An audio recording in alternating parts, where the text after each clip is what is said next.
Hey, Steph, I absolutely love the podcast, but I've got a question I need help with. Recently, I went to visit my GP, and I've actually been in a really good place with my relationship with food and my body. This has taken ages, it has been a lifelong journey. But recently, my doctor said that I should be trying to lose weight. I felt really embarrassed. I didn't know what to do. Please help. Welcome to the What's Eating You podcast. I'm your host, Stephanie Giorgio, and I'm a clinical psychologist. Welcome back, everybody. Today we're going to talk about what to do when your doctor says you need to lose weight or suggests that you need to lose weight. This happens very commonly. This happens a lot. So if you have been personally asked or encouraged to lose weight by a doctor, I do want to reassure you that you're not alone. This episode is going to walk you through why this kind of advice can do more harm than good, what the research actually says about your weight and your health. And I'm going to give you some really good responses that you can say when your doctors do suggest that you lose weight. And I'm also going to teach you how to stay on track with your health and your mindset goals and building a positive relationship with your body and not letting something like this sidetrack you, because it's really easy to just feel discouraged and just want to diet and do something crazy and fall off the wagon. So thank you so much for the person who sent this question in. This is going to help a lot of women. So let's get into it. This particular lady that messaged me, let's just call her Maddie. Maddie is in her 50s. Maddie has ADHD. Maddie has been struggling with dieting, with menopause, and for the first time in years, she finally built a happy, healthy relationship with food. So she completed my food freedom program. And when I first met her, she was a bad binge eater. She would go on diets, her weight cycled, and she couldn't get anywhere with it. She just felt like her life mission was trying to lose weight and she was sick of it. In 12 weeks, we absolutely transformed it. We got her into a healthy eating pattern, which is not about the food you eat, but about the structure, about the thoughts. We reprogrammed the way she thought about food in her body, and she no longer met the criteria of an eating disorder. But unfortunately, she went to the doctor who told her that she needed to lose weight. The doctor knew that she had a history of binge eating. They knew that she struggled with restriction, anxiety, and depression. And unfortunately, the advice was still around weight loss. So, of course, at the time, and I'm so glad that Maddie reached out to me, she said she felt defeated, ashamed, and was really tempted to spiral back into restriction, which is so common. She told me I wanted to skip meals, I wanted to cut carbs, I wanted to do fasting. But she knew from all the work we'd done together, she learned to surf this urge. Instead of engaging in this urge, because people get an urge and straight away they think, oh, I just have to listen to that urge and engage in it. She chose an adaptive behavior and she messaged me and she reached out. So let's talk a bit about this. Unfortunately, well, it's fortunate and unfortunate. Doctors are trying to help you, okay? But they are trained medical professionals. They're not nutritionists. They're not health coaches. They are not personal trainers. So when they're trying to help you, they're coming from, I guess, a medical standpoint. Now, here's the issue. Many people have a preference to lose weight, but they're not actually medically required to lose weight. So whenever someone says to me, Steph, I need to lose weight, I say to them, are you medically required to lose weight or is it a preference? They'll say, no, my bloods are perfect, my cholesterol's fine, everything's good. It's more of a desire. So I say, okay, so let's sort that out. Do you ever get the thought that you're a bad mum? If so, you're not alone. Many women with ADHD often criticize themselves and have a really strong demanding part in their brain. This is why I created ADHD Journey, to help you learn, grow, and transform the way you think about yourself and your life. It's an online course and community with short, realistic strategies you can actually follow through on. No shame and no pressure.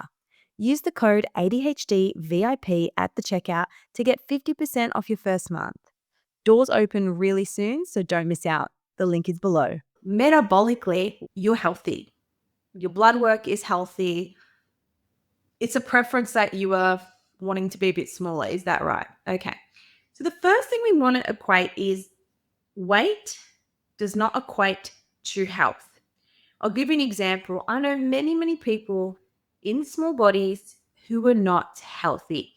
I know many girls who are skinny, who are thin, that have cellulite, that have stretch marks, who smoke, who vape, who hardly eat, that have horrible energy levels. They live off V and energy drinks. And what do you consider as healthy? So the first thing to remember is weight doesn't always equate to health. You can be in a larger body and be very well, and you can be in a smaller body and be extremely unwell. Weight is not a behavior, it's usually an outcome. So the first thing I want you to do when listening to this episode is ask yourself, what does healthy mean to me? What does healthy mean to me? What does a healthy life actually look like for me? Because when you've got this ideal self that's thinking, I should be eating more salads, I should be exercising every day, I shouldn't eat sugar, I should cut out carbs, is that actually healthy to you? This ideal self you should be living, number one, is it sustainable? And two, is it happy and healthy for you? Because that's the first thing I really want you to define. We're working on your body image, we're working on your relationship with food, is to actually redefine what health means to you and what your healthy life looks like for you. Because what you'll find is, hey, I actually don't want to never not eat at night again. I actually do want to enjoy a wine with my friends. I actually do want to eat chocolate. When you break down what a healthy life looks like for you, you'll actually realize it's very different to what you're trying to make yourself do. Now, the second thing is, what people don't realize is weight loss doesn't just magically make you healthier. You know, you're not healthier because you've lost 10 kilos. You're in a better position because of the behaviors you're doing in order to get that weight loss. I'll give you an example. So say the doctor says to you, you really need to lose weight. So you decide to walk to work. You decide to eat more vegetables. You decide to drink more water. You're not magically healthier because you lost 10 kilos.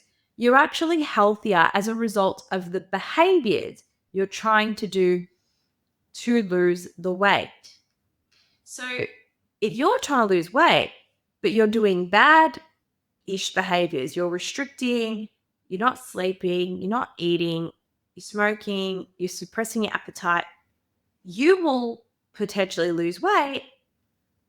But are you actually healthier? Is it going to get rid of your cholesterol? Is it going to improve your iron? Is it going to improve your energy levels? See what I mean? You can lose weight, but it doesn't mean that you are healthier and that weight loss is going to equate to better health. Which, by the way, how are we defining health? You know what I'm saying? So that's the second thing. The third thing is restriction backfires, especially in ADHD brains. So restriction increases food obsession, restriction increases cravings, it increases emotional dysregulation, and all of these factors lead to binging. Now, binge eating is eating a large amount of food in a short period of time with a feeling of loss of control. This leads to weight cycling over time. Your weight actually increases every time you try to restrict and go on a diet. Why? Because your body is saying, I don't know when you're going to starve me again, so I'm going to hold on to all this. I'm going to get in as much as I can because I don't know when you're going to actually starve me again. And the final problem with this, when doctors do say you need to lose weight, it ignores mental health. And for someone with a history of disordered eating, telling them to lose weight can reignite dangerous patterns. I want to let you know that if your doctor is telling you that you need to lose weight, you're not broken, you're not a failure, you're not some fat, lazy, disgusting person. They are medically trained to suggest this, but the way they deliver it is probably not the best. And it's okay. You can choose how you respond to this. Okay? So if you've ever frozen in that moment or you've walked out of the doctor's office feeling crushed, I'm about to share something really exciting with you that's going to help. Here are some statements you could say to your doctors if they ask you to lose weight or if they say you need to lose weight. Okay, doctor, I've had a history of disordered eating and weight-focused goals tend to worsen it. Could we focus on health-related behaviors instead? No, here's the next one. I'm more comfortable working on improving my nutrition, movement, and mental health. I prefer to leave weight loss out of the conversation. Next response. What health behaviors would you recommend if my weight were in a smaller range? Can we focus on those? Or another thing you can say is, if I was in a smaller body, what would you be recommending I do? Because there is definitely weight stigma. So, for example, say you go to a doctor with a sore knee, the first thing they'll say is lose weight if you're in a larger body. But I'd like you to say, how would you treat my knee if I was in a smaller body? And the next one, there's strong evidence that weight cycling is more harmful than staying weight stable. I prefer a weight neutral approach. And finally, I'm working with a psychologist with expertise in eating behaviors and ADHD. We're taking a non-diet, sustainable approach to improving my health. Do you eat a large amount of food in a short period of time and feel a loss of control? Maybe you make yourself sick after you binge eat. If this is you, you're not alone. I'm a clinical psychologist who went through a 9-year eating disorder, and I know how to get to the other side of food freedom. If you're ready to ditch the dieting mentality, discover food freedom, and find confidence in yourself and your body, click the free eating evaluation call. The link is below. Now, as you can see, these are not rude, they're not confrontational. They're essentially setting a boundary, they're respectful, they're backed by research, and you're advocating for your health, okay? And you can actually ask your doctor, given my blood work, given my history, is it necessary that I need to lose weight to fix whatever problem is going on? So, here is what Maddie really needed when I first met her. So, when I first met Maddie, and she was binge eating and struggling, and she was putting on weight, and she was going on these diets, she needed to eat regularly instead of going all day without eating, skipping breakfast, saying, I'm not really a breakfast person. And if you're listening to this and you're like, I'm not really a breakfast person, breakfast makes me sick, you have to change that. You have to change that. And anyone can do it, but you have to start gradually. So with Maddie, we started with something small in the morning and then we built on it. And then before I knew it, she was looking forward to breakfast. So she needed to eat regularly, not restrict, because then she would binge. She needed to stabilize her blood sugar instead of cutting out carbohydrates. She needed to move in a way that felt good and not intimidating. So for her, it was going for walks around the block rather than paying for this gym membership she wasn't even using. She needed to manage emotions without turning to food.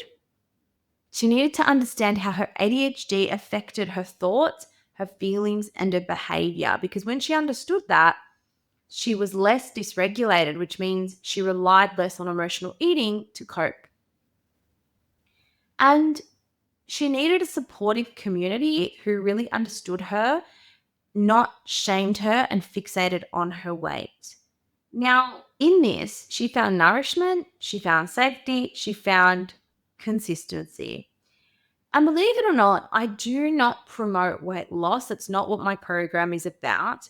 But when you naturally focus on health and you speak kindly to yourself and you focus on health related behaviors and you focus on fueling your body, you focus on eating regularly, your body will thank you. Your body will be less inflamed, it'll be less bloated, and you'll naturally know when you're hungry and know when you're full.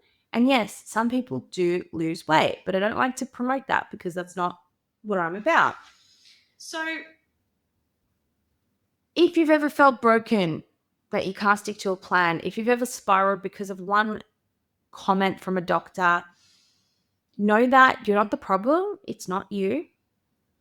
You don't lack willpower. You've just been given the wrong tools for your brain and your body. And if a doctor has commented and said you need to lose weight, I want you to really take a step back and say, what is it I really need? Do I need to just focus a little bit more on my health, on my nutrition, on eating regularly? Do I need to heal a disordered relationship with food? If you are a binge eater, a diet is the worst thing you can do. If you are a binge eater or you are bulimic, trying to lose weight, the worst thing you can do. You have to heal your relationship with food first. And it goes the other way. If you're scared to eat certain food, if you're scared to gain weight, you've got psychological work to do because unless you change your thoughts around food, nothing is going to change.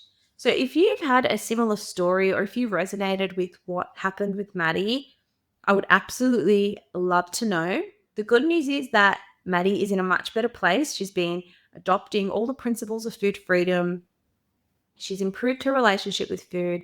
She's moving her body. She's grown more confident and she's not medically required to lose weight. She's in a much, much better position. And believe it or not, she did end up standing up to the doctor and said, look, it's all good. I've got this. I am focusing on a non-diet approach and this is what I'm going to be doing. And she's all good. She doesn't need to focus on anything else.